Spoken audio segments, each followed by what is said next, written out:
Assalamu alaikum. I hope so you're all doing fine. I'm Dr. Muhammad Ali Rabbani, and today we are going to discuss the interior of the skull. This is a lecture in the series of a lecture on head and neck. You can find all the remaining lectures on the skull, mandible, and vertebra uh, in the playlist, and in our website you can get all the presentations for these and the following lectures on head and neck neuroanatomy and constantly being added the other lectures. Let us move to the topic today. So interior of the skull. I will be teaching it mostly on the 3D model that is from the 3D4 Medical Complete Anatomy.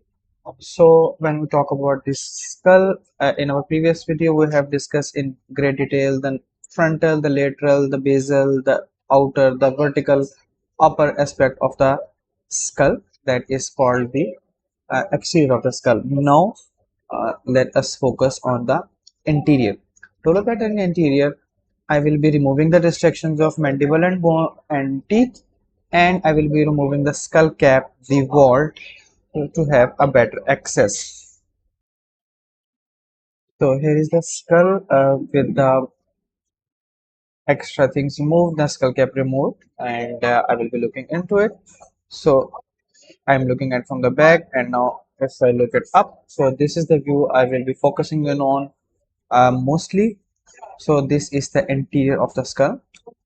For the reference, I would highly recommend you keep any atlas in front of you, and one of my favorite atlas is all-time favorite is the Netter's atlas. It has a page, this color page of different bones or different landmarks labeled by different bones, and then you will follow on to see this page in which all the foramina are labeled. So these are the two sources which I will be using going back and forth to discuss all of the features of the interior of the skull. When talking about the interior of the skull, we usually divide it into three parts, as you might be able to appreciate the three naturally formed cavities. So, from this point onwards, so this is the line. From this line onwards, this is the anterior cranial fossa, and then there is this line. Between these two, this one is the middle cranial fossa, and everything that is behind them is the posterior cranial fossa. So that is how we will divide the skull, and for each of the fossa we will see what are the boundaries and what are the salient features, and we will go into the detail as we move on. So let us start with the anterior cranial fossa. The anterior cranial fossa is majorly made up of three bones. Here is the frontal bone, and then there is the ethmoid bone, and then there is a sphenoid bone. So let us discuss its boundaries. So anteriorly and laterally, it is bounded by the frontal bone. So this anterior wall and these lateral walls, these are being made by frontal bone. Then posteriorly, this is made up of sphenoid bone. Okay, what parts of the sphenoid bone? For that, let me quickly give you parts of the sphenoid bone that are visible in this view. So in the center, here, this is the body of the sphenoid bone. And when talking about that, the part that is making the floor in the anterior cranial fossa, this part is called jugum sphenoidale. This is called jugum sphenoidale. So this is the jugum sphenoidale.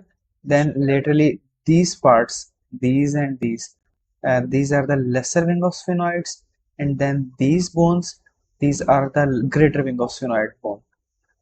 There are other parts of it too. There is a pterygoid process on the inferior aspect, like this is the pterygoid process, but that's not our topic right now. So this is all continuous single bone, the body, the greater wing, the lesser wing on each side. So the posterior border of this anterior cranial fossa is the part that divides it from the middle cranial fossa. So it is majorly made up of this lesser wing of sphenoid. Then you see this bony projection, this part. This projected part is called anterior clinoid process. This part. Let me zoom in. This is the anterior cranial process. Then this groove, this one, this is called sulcus chiasmaticus, and so this is the anterior margin of the sulcus chiasmaticus. So this is the sulcus chiasmaticus. So if anyone asks you what structures are making the posterior border of the anterior cranial fossa, you will answer here is the lesser wing of sphenoid, then the anterior clinoid process, and then the anterior margin of sulcus chiasmaticus. And then on the opposite side, it will repeat itself to the anterior clinoid process and lesser wing of sphenoid. So this is about the borders of or boundaries of the cranial fossa. Before I move forward, you can see that in the front, you can see here the spaces for the frontal air sinuses. Okay, let us focus on the structures making the floor. So this is the ethmoid bone, and to be more specific, this is the cribriform plate of the ethmoid bone. I have discussed ethmoid bone more in detail in the lecture of the nose that is available, but here you can see the only part that is available here, that is the cribriform plate. Cribriform means a sieve, the one that you use in filtering your tea. So it has a number of openings like that. So these are cribriform openings, cribriform plate. All these openings give way to the olfactory nerve coming from nose to the anterior cranial fossa. In the midline, you can see a vertical ridge. So this part, this ridge part is called crista galli. Crista galli means the I am skipping the actual word. The thing that roosters had on his head. The rooster's comb, the comb. Then, before moving on, I will show you a few things about frontal bone too. So the frontal bone here is the vertical part that is making the part of the forehead, and this part, this is the orbital plate of the frontal bone, as this part is making the roof of the orbit, and this part particularly shows the impressions of the sulci and gyri of the frontal lobe of the brain that is lying here. So this brings us to the sutures that are being made between different parts of the between ethmoid bone and other bones. So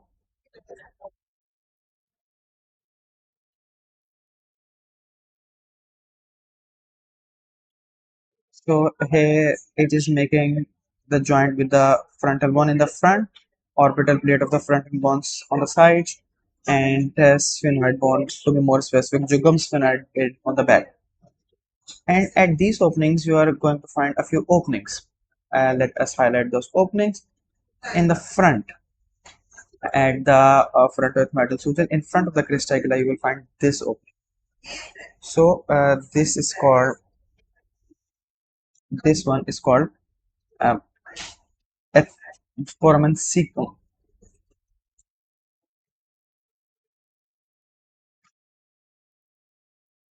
And this bone, this is an opening, and this may give way to a few veins on the way to the nose, emissory veins. Otherwise, they may not be. There will be nothing in there. And then there is anterior ethmoidal foramen, and here is a posterior ethmoidal foramen. Then there is some academic debate, and then there is some differences in the models too.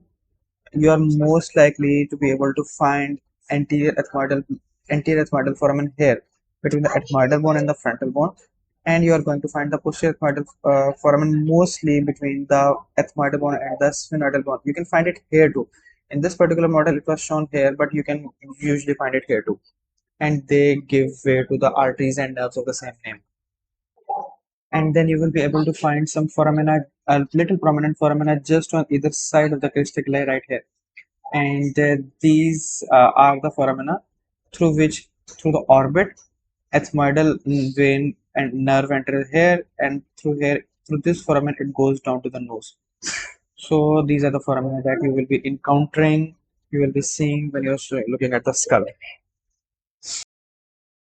So almost this is all I needed to talk about the anterior cranial fossa. I talked about the boundaries, the bones.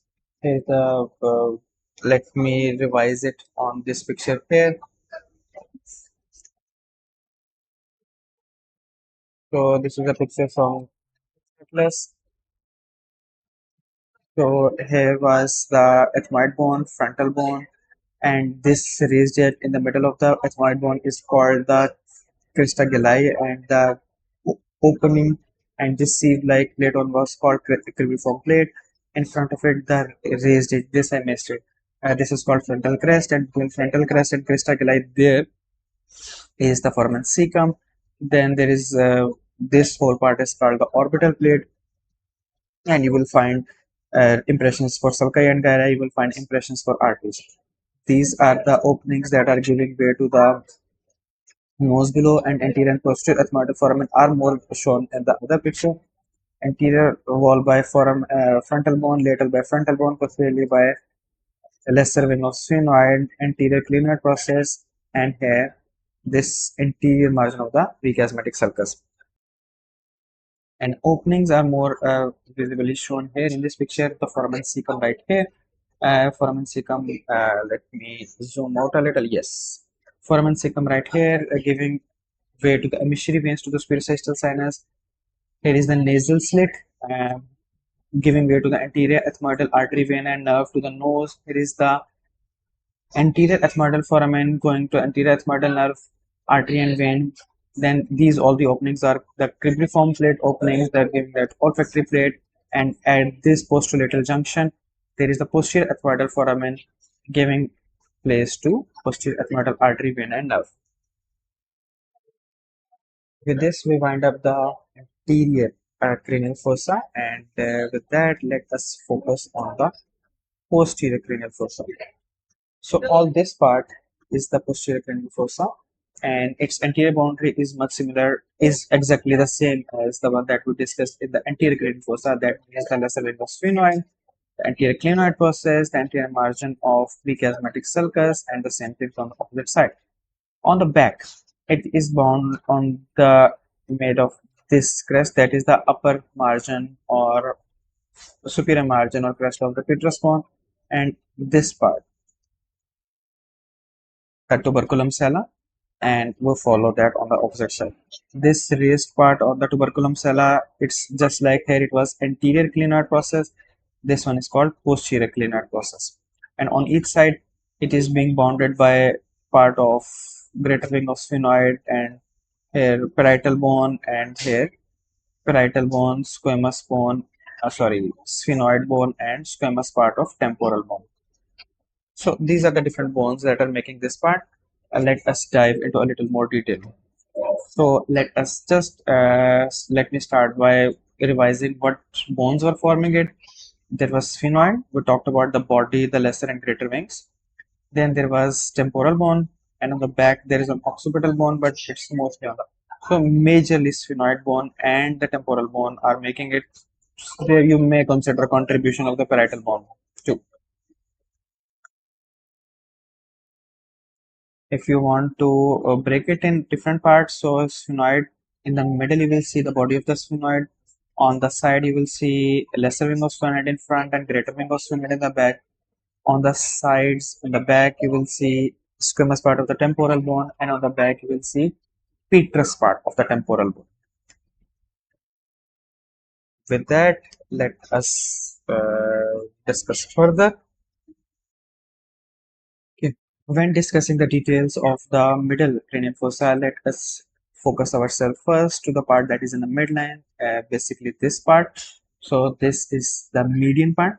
So it has two major important things. This part first, this dip-like area, like this area. This is called the chiasmatic sulcus or prechiasmatic sulcus, because just behind it, just above and behind it, there is optic chiasm. That is a part of the visual tract that you will be studying as you go on. So that is called the chiasmatic sulcus. So this is the chiasmatic sulcus.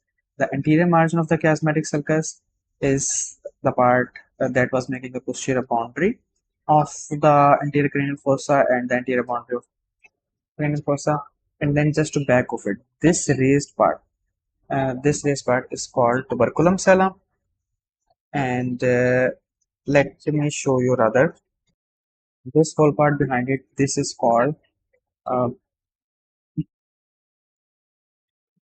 Sella turcica, meaning Turkish saddle. Let me show you a picture of a Turkish saddle. I think I have.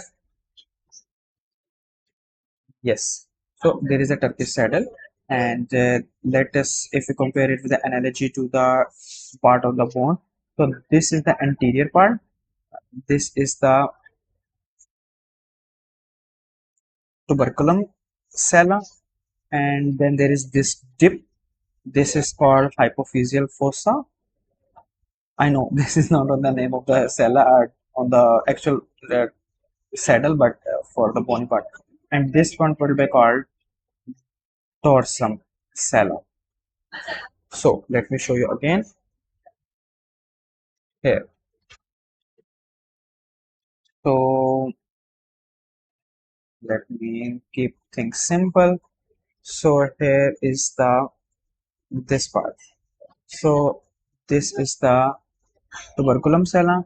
This is the dorsum sella, and in between them, this is the hypophyseal fossa. And the particular picture of the horse's saddle, it's a little more visible when you look from the side. I know in the skull that you might have in your hand while studying, you may not be able to get a very good side view, but luckily for us in the 3D model we have such ability. Cut the skull in half. So here is the Turkish saddle appearance. This you can see. So this is the Turkish saddle appearance. So this, let us going from the front. This was the prechiasmatic sulcus. This upward part is tuberculum sella. This tip is hypophyseal fossa. This upward part is dorsum sella. And then you go back to the posterior cranial fossa that we will shortly see. So this can be compared to the Turkish saddle that we saw in this picture. We are with this, we are back, and with that I will add two a few clinoid processes. We were introduced with the anterior clinoid process right here. This margin, this raised part, this was called anterior clinoid process. Here in the tuberculum sella, if there is a projection of this margin, so this is called the middle clinoid process, and this projection of the dorsum sella, this is called the posterior clinoid process. So anterior, middle, and posterior clinoid process. And last thing to be discussed in this median part is the opening of the optic canal. So in the chiasmatic sulcus, if you see this opening, this is called the opening of the optic canal, this one. And as you can very well see, this one is present as between the two roots of the lesser wing of sphenoid.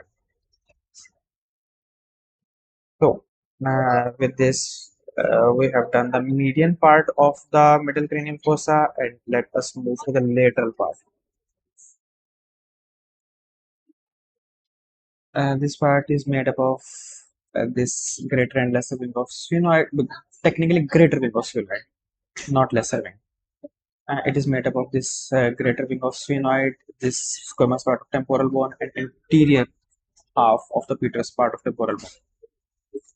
So before going into the parts, let me show you the relations. This whole part, this whole fossa, it is housing the temporal lobe of the brain. It is related to the orbit in the front. As you can see, it is related to the orbit in front. Let me show you like this.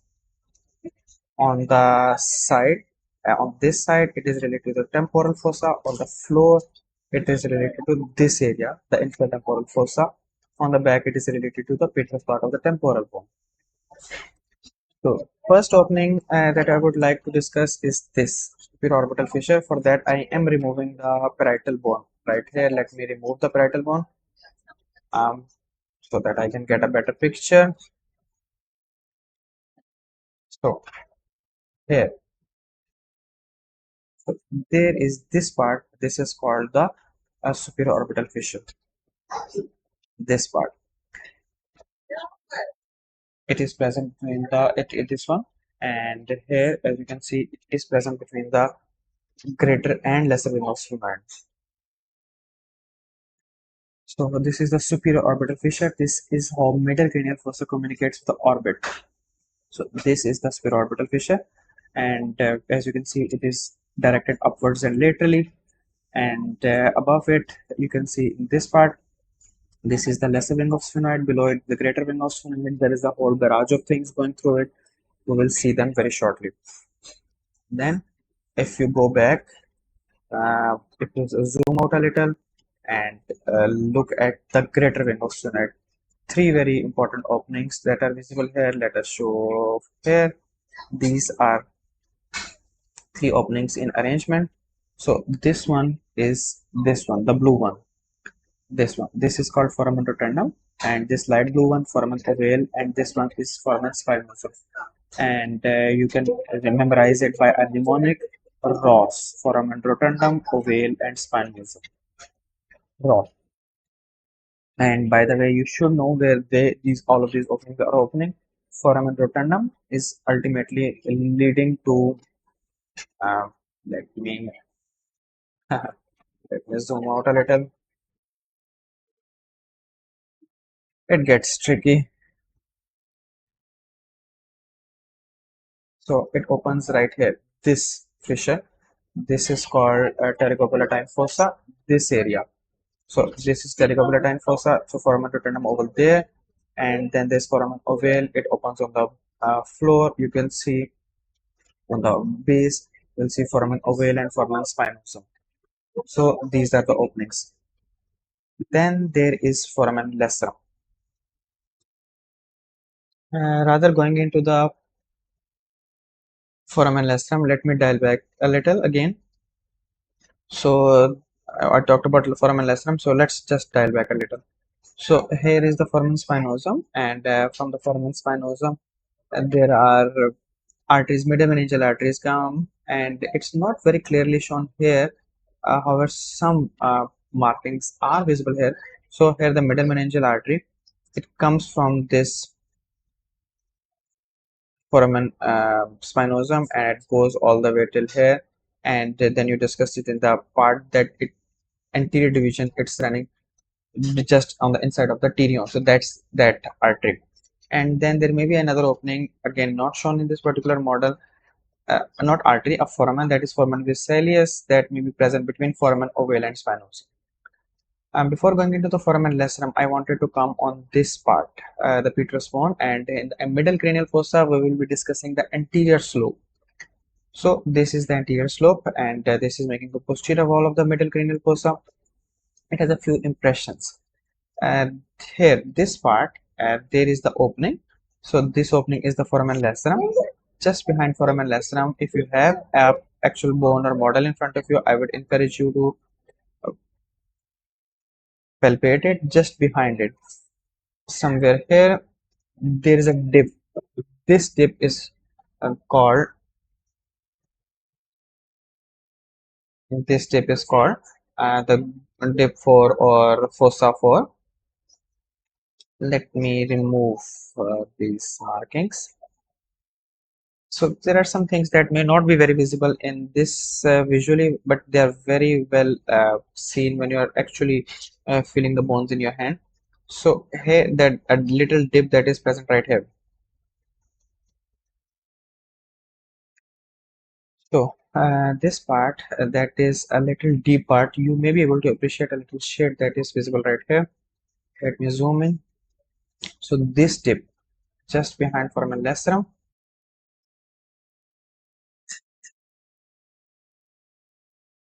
Here the trigeminal ganglion is residing.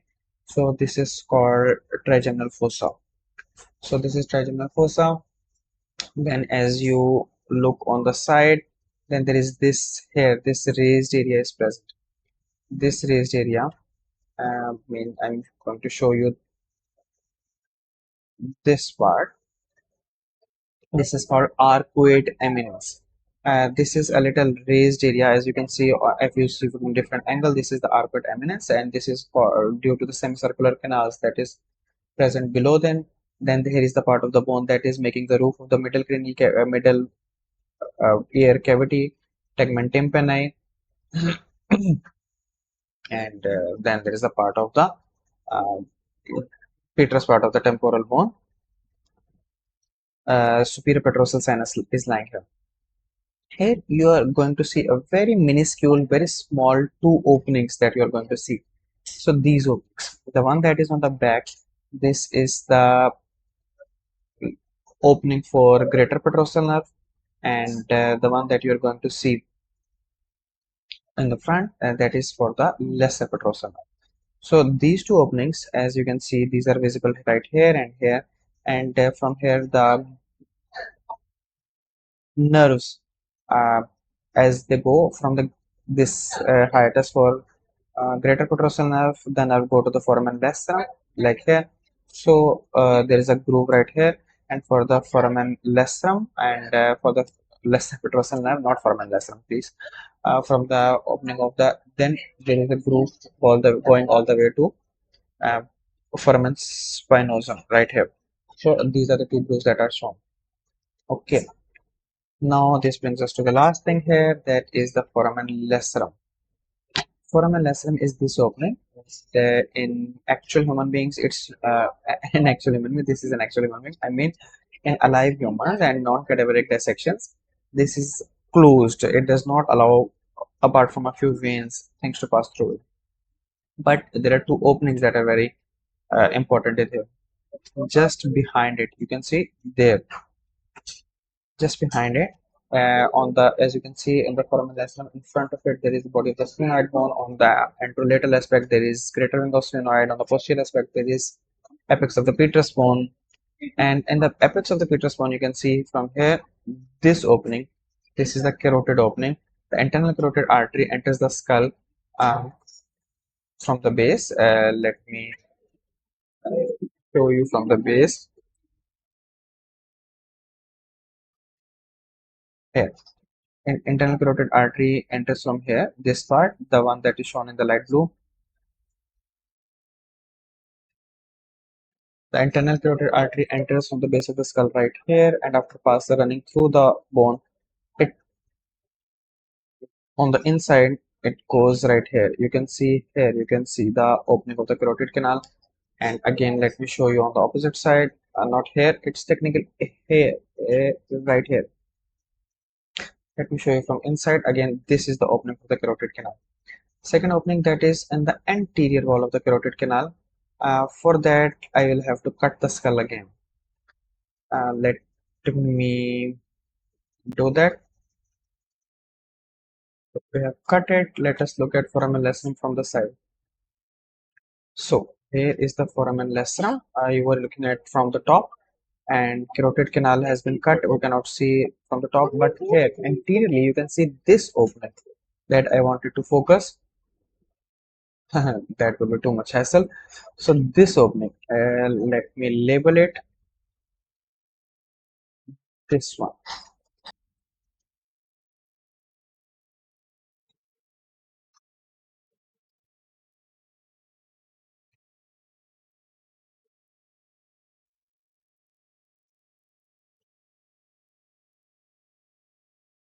With that, I think we have discussed the middle cranial fossa in detail. In the median, we talked about uh, prechiasmatic sulcus or groove, in front of it anterior margin, the posterior margin by tuberculum sella, the pituitary fossa or hypophyseal fossa, and there the dorsum sella.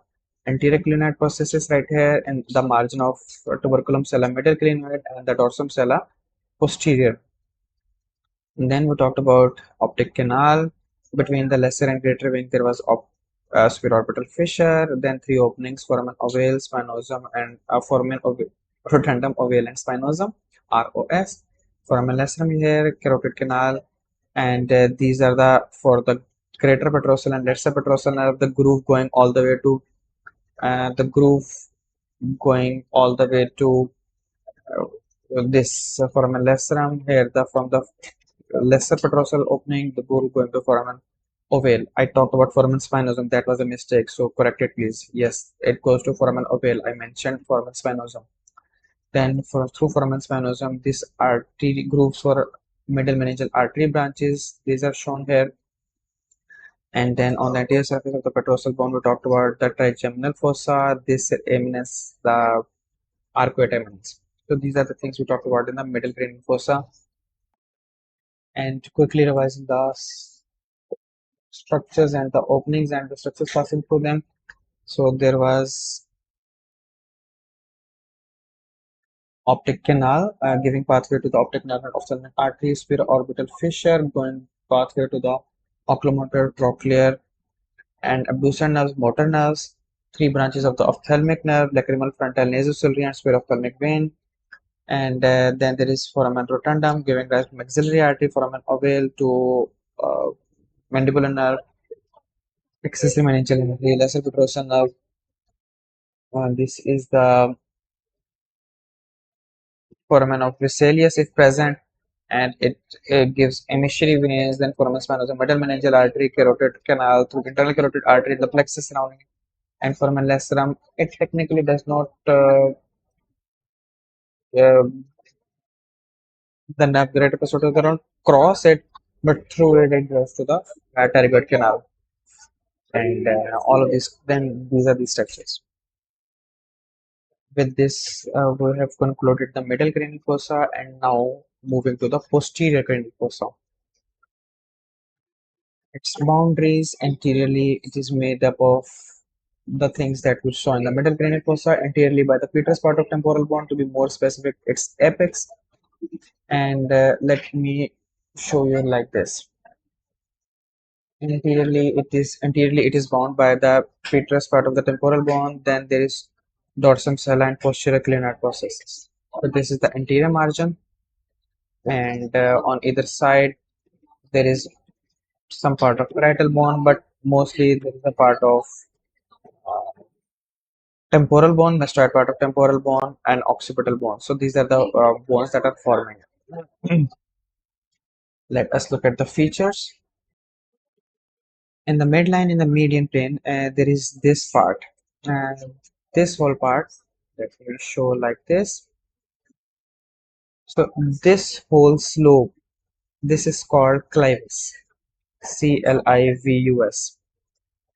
So this is made up of upper part is made up of dorsum sella and part of the sphenoid bone, and then it is made up of the basal part of occipital bone.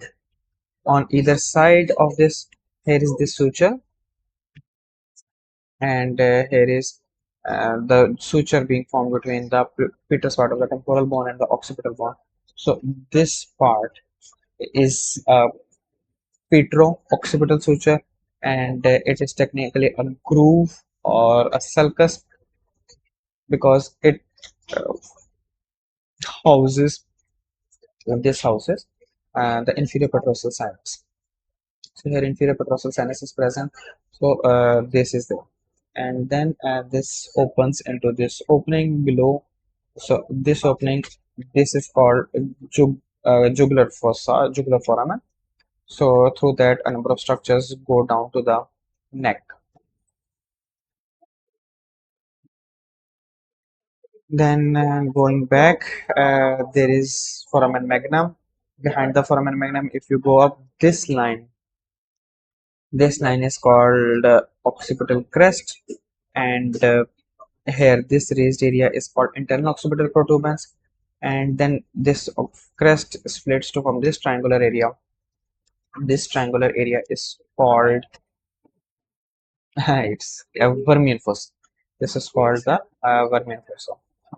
And to find the upper end of the middle cranial fossa, there is this groove. This is not, and this is the groove for the transverse sinus. This groove, and it is visible on this side too. So these are the structures that are formed. And here, this fossa, here lies the cerebellum, the posterior cranial fossa. Moving a little laterally, and the two openings are seen on the occipital bone. Here, one opening is seen right here. Let me change the colors again. This opening. This opening is the opening of the hypoglossal canal, and through the cranial nerve number 12 enters here, and then there is this opening. This is called the condylar canal or posterior condylar canal, through which veins communicate to the sigmoid sinus right here. So that is majorly the thing that is visible here, and then there is occipital condyles that are overlapping and visible right here. So moving on, and then moving to the petrous part of the temporal bone. So we are only left with this part. So this groove, uh, before going further, this is the this groove, a continuation of the transverse sinus, this one. This is the groove for the S-shaped groove of the sigmoid sinus, and this opens with a jugular foramen. Now let us look at the openings and the structure that are present on the posterior aspect of the petrous part of the temporal bone. The most prominent feature here is this opening. This opening is the opening for this one, the internal acoustic meatus. This one here, the uh, cranial nerve number 8, and the other structure is cranial number 8, and facial nerve enters it along with the labyrinthine artery. Not very clearly shown in this picture, just behind and laterally there is opening for aqueduct of vestibule. Then here we saw the jugular foramen, and jugular foramen has upper narrow part, lower expanded part. Not going into detail here. And I showed you the sigmoid sulcus, transverse sulcus, and here the mastoid foramen that you saw in the uh, norma occipitalis, this mastoid foramen. So I think that's it. That's the skull. That's the anterior of the skull. Let us close the lecture by discussing, revising quickly the structure that we just saw in the book, that is atlas. So this whole bracketed part is clavus and anteriorly made up of sphenoid, posteriorly occipital bone. Then there is the groove for the inferior petrosal sinus. There is the occipital condyles looking from the above, hypoglossal canal, posterior condylar canal, jugular foramen, petrous part of the temporal bone, internal acoustic meatus. Here will be vestibular opening. There is a sigmoid sinus, mucoid antrum, and then there is crest, and I'm very frequently skipping this part. And this is the vermin fossa. So this is the vermin fossa, and then sulci gyri of different brain parts present here, internal occipital protuberance, transverse sinus. So let us look at the foramen. So there is foramen magnum housing medulla oblongata or spinal cord, meninges, vertebral artery, meningeal branches of vertebral artery, spinal root of accessory nerve, hypoglossal canal in front, and then there is condylar canal or anterior condylar canal on the other side. On the back, posterior condylar canal, jugular foramen given place to the 9, 10, 11 cranial nerve, glossopharyngeal vagus, accessory nerve with inferior petrosal sinus at this point turning into internal jugular vein, posterior meningeal artery. Here is the opening for interacoustic meatus having 8th cranial nerve, 7th cranial nerve, labyrinthine artery passing through them. Then there is an opening for vestibular aqueduct and mastoid foramen. So these are all the structures. I hope so the lecture had been helpful for you. I hope it had been helpful for you. If you have any questions, suggestion, or feedback, please do mention in the comments below or contact us on any of our social media handles. Keep tuned for our other videos. Till next time, good luck. Allah Hafiz.